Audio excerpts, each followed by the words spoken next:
మనిషి అనేవాడు భూమి మీద బతికున్నంతసేపే బంగులాలున్నాయి, భవంతులున్నాయి, మేడలు మిద్దెలున్నాయి, ఎడ్లు వ్యవసాయం నాది, ఎకురాల కొద్ది జమీను నాదంటాము. బొందులకెళ్ళి జీవి వెళ్ళిందిరంట పట్టుంది అవతలికో అంటారు.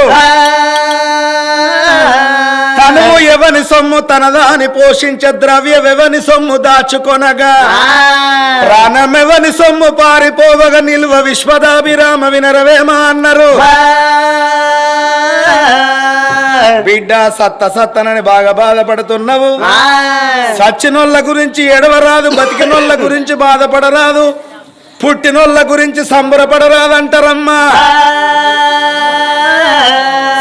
సత్తని అంటున్నావు కాబట్టి నీ కడుపు లోపల ఎంతమంది కొడుకులున్నా ఎంతమంది బిడ్డలున్నా గాని నీ కడుపు లోపల ఒడిగడతానన్నాడు భగవంతుడేమో.